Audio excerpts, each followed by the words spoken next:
Iniwan at tinakdakan ni Kay Sotto ang kanyang bantay sa eksenang ito. Hindi nila kayang sabayan ang isang 7-footer sa fast break at pagpasok sa loob ng paint, kaya naman ang resulta sinalpak ni Kay Sotto ang bola sa ring at sunod-sunod nga rin ang kanyang opensa sa shaded area. Naging mainit ang laro sa pagitan ni Kay Sotto at sa import ng Kawasaki Brave Thunders na si Nick Fazekas at napanatili naman ni Kay Sotto ang kanyang magandang laro sa Japan B1 B-League. Maganda ito dahil nagkakaroon na si Kaiju ng consistency sa kanyang laro at halos nasa double-double stat line nga siya. 14 points ang nagawa na merong kasamang 8 rebounds. Place na tayo ni Kaiju sa game na ito at isang magandang rebound play ang kanyang nagawa. Halos tatlo ang nakikipag-agawan kay Kay Sotto sa play na ito, pero Kay Sotto nakuha ang rebound na nagawang maipasa sa kakampi sa labas ng 3-point area. Bigay sa isa pang Yokohama player, pasok ang tira. Maganda kapag nagsisipag talaga si Kay Sotto sa kanyang mga plays at may hassle sa bawat pakikipag-agawan nito sa rebound. Sa ganitong paraan, mas mapapansin pa siya ng mga NBA scouts. Naging matunog ang pangalan ni Kay Sotto lalong-lalo na sa FIBA Asia Cup qualifiers at maganda na sa muling pagbabalik ng Japan B1 B-League mula sa FIBA break ay nagpapatuloy ang magandang laro ni Kay Sotto dito. Bilis ni Kay Sotto sa play na ito, naiwan ang kanyang defender, nasa loob na ng paint si Kaiju, kaya naman binato na kaagad sa kanya ang bola at ang resulta nga na highlight play para kay Kay Sotto, isang malaking two-handed slam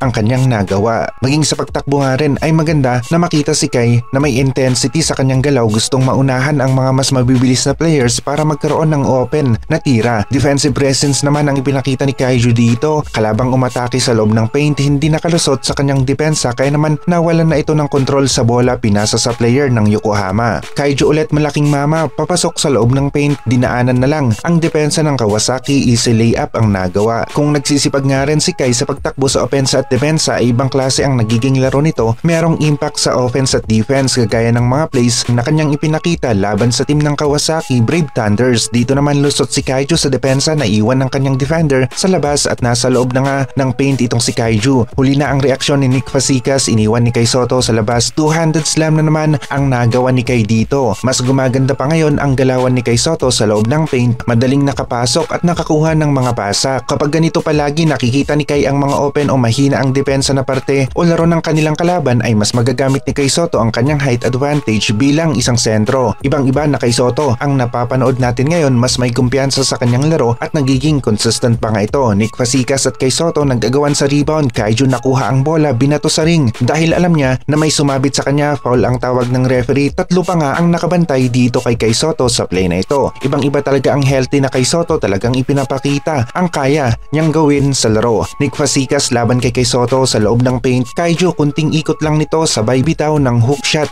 Napakaswabe ng pagpasok ng bola sa ring at ito nga rin yung kalakasan talaga ni Kay. Soft touches sa loob ng paint na talaga namang pumapasok para dito kay Kay Sotto. Import mula sa Hungary ang bantay ni Kay, sinabayan si Kaiju, yun nga lang hindi na nag-attempt na i-block si Kay Sotto dahil malayo ang agwat ng kanilang kamay. Dinikitan na lamang si Kay Sotto, iwas na rin sa end one play.